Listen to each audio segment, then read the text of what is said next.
Hello everyone, welcome back to this channel the Breath Taker. So आज हम बात करने वाले हैं एडमिशन चैप्टर के मोस्ट इंपॉर्टेंट कंसेप्ट और मोस्ट इंपॉर्टेंट क्वेश्चंस के बारे में, जो आपके सैंपल पेपर में भी है, ठीक है, और वो पूछे जाने के बहुत ज़्यादा चांसेस हैं। तो शुरू करते हैं बिना किसी देरी के। ठीक है जी, क्वेश्चन ये है पूरा, कह रहे ए और सी दो पार्टनर हैं, बैलेंस शीट है ये। बैलेंस शीट आपका शो कर रही है क्या क्या, देखो बैलेंस शीट कुछ फॉलोइंग एसेट्स आपके शो कर रही है, कुछ लाइबिलिटी आपके शो कर रही है। ठीक है, कह रहे हैं फर्नीचर कितना है, 2 लाख रुपए का है, स्टॉक है 1,40,000 रुपए का, डेटर है 1,62,000 रुपए का, 1,62,000, क्रेडिटर है 60,000 का। कह रहे हैं एस को एडमिट करा गया है, न्यू प्रॉफिट शेयरिंग रेशियो है 2:3:5। कह रहे हैं stock was revalued at 1,00,000 rupees, creditor of 15,000 rupees not likely to claim. Bad debt कह रहे 2,000 रुपए का हुआ है, प्रोविजन फॉर डाउटफुल डेट आपको 10% का बनाना है। कह रहे ए का शेयर इन रिवैल्यूएशन लॉस में कितना है, 30,000 रुपए है। तो मेरे को बताओ रिवैल्यूड वैल्यू कितनी होगी फर्नीचर की, आपसे यही क्वेश्चन पूछा गया है। मेरे को बताओ जब भी आप अपनी प्रॉफिट शेयरिंग रेशियो चेंज करते हो या नया पार्टनर एडमिट होता है, तो आपको अपने एसेट या लाइबिलिटी की रिवैल्यूएशन करना पड़ता है। ठीक है, वही यहां पर किया गया है। तो कह रहे फर्नीचर की वैल्यूड कितनी होगी, मेरे को ये बता दो। बहुत इजी क्वेश्चन है, अच्छा कंसेप्ट के साथ है। मेरे को बताओ आपने रिवैल्यूएशन अकाउंट बनाया होगा, ठीक है, आप कहोगे बहुत बढ़िया।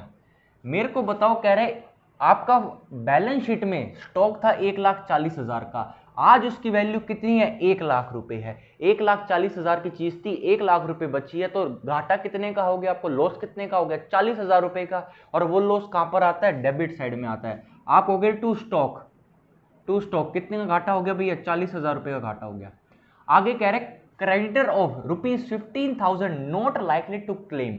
कह रहे आपके कुछ क्रेडिटर्स थे, उन क्रेडिटर्स में 15,000 के कुछ क्रेडिटर्स थे, वो आपसे पैसा नहीं लेंगे। बताओ अगर कोई इंसान आपसे पैसा नहीं ले रहा है तो आपका क्या हो गया, फायदा हो गया। तो फायदा कहां पर आएगा, यहां पर लिख देना, बाय क्रेडिटर्स। कितने का फायदा हो गया भाई, 15,000 रुपए का फायदा हो गया। कह रहे हैं आपके बैड डेट हुए हैं 2,000 रुपए के, तो बताओ बैड डेट हुए तो आपका घाटा हो गया, नुकसान हो गया, लॉस हो गया, तो बैड डेट यहां पर लिख दो कितना, आप कह दोगे 2,000।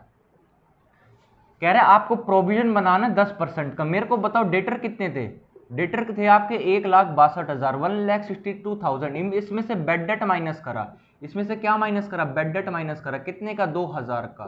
तो फाइनल अमाउंट कितना बच गया, 1,60,000 का। इस 1,60,000 पे 10% का प्रोविजन बनाना तो कितना आ जाएगा, 16,000 आ जाएगा। तो 16,000 भी एक तरीके से क्या हो गया, हमारा लॉस हो गया। आप कहोगे टू प्रोविजन कितने का, 16,000 का। अब ये पढ़ो, ये बहुत इंपॉर्टेंट है। कह रहा है ए का लॉस रिवैल्यूएशन में 30,000 रुपए है, ए का लॉस रिवैल्यूएशन में 30,000 रुपए है। आप कहोगे दो पार्टनर थे ए और सी, कोई प्रॉफिट शेयरिंग रेशियो नहीं दे रखी, इसका मतलब 1:1 होगा। कह रहे ए का लॉस कितना है, 30,000 रुपए है, तो आप कहोगे बी का भी कुछ लॉस हुआ होगा। अगर ए का 30,000 रुपए है, प्रॉफिट शेयरिंग रेशियो 1:1 है, तो बी का भी कितना लॉस हुआ होगा, 30,000 रुपए हुआ होगा। कैसे निकाला, देखो आप कहोगे ए का लॉस कितना है, 30,000 रुपए। आप कहोगे रिवैल्यूएशन लॉस कितना होगा टोटल, रिवैल्यूएशन लॉस कितना होगा टोटल, आप कह दोगे 30,000। ए का शेयर कितना, अगर 1:1 है तो ए का शेयर कितना हो जाएगा, 1/2 हो जाएगा। उस 1/2 को रेसिप्रोकल करके लिख देना, कितना हो गया, 60,000। अगर 60,000 में से 30,000 ए का लॉस है, तो बचा हुआ किसका लॉस होगा, बी का लॉस होगा, सॉरी सी का लॉस होगा। तो मेरे को बताओ लॉस कहां पर आता है, लॉस इसी साइड आता है। आप लिखोगे बाय लॉस, कितने का लॉस हो गया पूरा टोटल, 60,000 रुपए का। मैच कराओ इसको एक बार, आप कहोगे ये कितना आ रहा है, 65,000 आ रहा है, सॉरी 75,000 आ रहा है। ये भी कितना आएगा, फिर 75,000 आएगा। यहाँ पर बताओ इसका टोटल कितना हो रहा है, 40,000, 50, 58,000 रुपए बन रहे हैं। यहाँ पर शॉर्टेज आई है, शॉर्टेज कितने की आएगी आपकी, 58,000। इसका मतलब 17,000 शॉर्टेज आ रही होगी। अरे 17,000 तो शॉर्टेज आ रही होगी। तो कह रहे हैं कि फर्म की रिवैल्यूएशन कितनी हुई होगी, सॉरी फर्नीचर की रिवैल्यूएशन कितनी हुई होगी। आप कहोगे जो 17,000 शॉर्टेज आई है, इसी का नाम क्या है, फर्नीचर है, इसी का नाम क्या है, फर्नीचर है। आप कहोगे अगर फर्नीचर की वैल्यू यहां आ रही है, इसका मतलब फर्नीचर की वैल्यू जरूर कम हो रही है। स्टार्टिंग में कितनी थी, 2 लाख रुपए थी, 17,000 रुपए कम हो गई है, तो बची कितनी है? 1,83,000। यहां पर ऑप्शन में होगा 1,83,000। D is the correct option of this question. बहुत अच्छा क्वेश्चन था, इसको बनाने का जरूर ट्राई करना, ठीक है। अब आपको यहां तक आ गया होगा समझ। यहां पर लिखा कि ए का लॉस दे रखा तो 30,000, तो बी का लॉस भी कितना हुआ? 30,000। फर्म रिवैल्यूएशन लॉस कितना हो गया? टोटल 60,000 हो गया। 60,000 यहां पर लिख दिया, इसको मैच करा दिया 75,000, ये भी 75,000 होगा। 17,000 की यहां पर शॉर्टेज आई, उसका नाम क्या होगा? फर्नीचर होगा। 2 लाख स्टार्टिंग की वैल्यू थी, 17,000 रुपए की कमी आ गई है फर्नीचर की वैल्यू में, तो बची कितनी होगी? 1,83,000 यहां पर आ गया, ठीक है। अगला क्वेश्चन देता हूं मैं आपको, वो करने का ट्राई करना। This is the next question.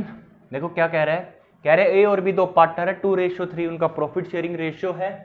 Balance sheet कुछ दिखा रही है, मशीनरी 4 लाख की, स्टॉक 80,000 का, डेटर 3,20,000 का। एस को एडमिट करा गया, new profit sharing ratio 6:9:5। Machinery की वैल्यू हो गई है 3,40,000 रुपए। प्रोविजन फॉर डाउटफुल डेट आपको क्रिएट करना है 2.5%। कह रहा है ए का शेयर रिवैल्यूएशन के लॉस में 20,000 रुपए है, तो मेरे को बताओ स्टॉक की रीवैल्यूड वैल्यू कितनी होगी। वही दोबारा करते हैं, रिवैल्यूएशन अकाउंट बनाया आपने, रिवैल्यूएशन अकाउंट बना के आप क्या कह दोगे? आप कहोगे मशीनरी की वैल्यू पहले 4 लाख थी, अब कितनी हो गई? 3,40,000 रुपए। इसका मतलब 60,000 का घाटा हो गया। घाटा कहाँ है यहाँ पर? तो टू मशीनरी कितना? 60,000 का घाटा हो गया। अरे 60,000 का घाटा हो गया। कह रहे प्रोविजन फॉर डाउटफुल डेट बनाना आपको 2.5% पे, डेटर है 3,20,000, 25% कितना होता है भाई? 1/4, तो 1/40, इसका मतलब 8 और 8,000। आप कहोगे टू प्रोविजन कितना आ गया? 8,000 आ गया, ठीक है। और कुछ दे नहीं रखा। कह रहे ए का शेयर रिवैल्यूएशन लॉस में कितना है? 20,000 है, तो आप कहोगे ए का लॉस कितना है? 20,000 है, तो आप कहोगे टोटल रिवैल्यूएशन लॉस कितना होगा? रिवैल्यूएशन लॉस का होगा, आप कहोगे ए का 20,000 है, तो ए का शेयर कितना है? 2/5 है, इसका पलट दो, इसका रेसिप्रोकल कर दो, इसका मतलब 5/2 काट दो, कितना होगा? 50,000 होगा। रिवैल्यूएशन लॉस कितना होगा? 50,000 होगा।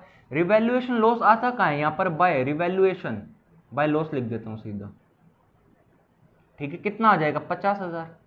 मेरे को बताओ ये साइड कितनी आ रही है? 68,000 आ रही है, तो ये भी कितनी आएगी? 68,000 आएगी। इसका मतलब यहाँ पर शॉर्टेज कितनी आएगी? 18,000 की आएगी। 18,000 का नाम क्या हो जाएगा? स्टॉक के निकालने रिवैल्यूड, आप कह दोगे स्टॉक 18,000। जो भी यहाँ पर चीज आती है इसका मतलब उसकी वैल्यू बढ़ रही है, जो भी यहाँ पे चीज आती है उसकी वैल्यू घट रही है। तो स्टॉक की वैल्यू 18,000 रुपए बढ़ गई है।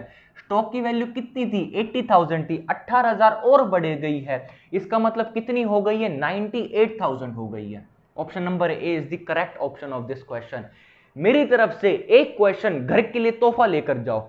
मेरे को बताओ रिवैल्यूएशन अकाउंट का नेचर ऑफ अकाउंट बता दो जल्दी से, ठीक है। पर्सनल अकाउंट होता है, नॉमिनल अकाउंट होता है, रियल अकाउंट होता है, फटाक से कमेंट करके बताओ क्या होता है, ठीक है।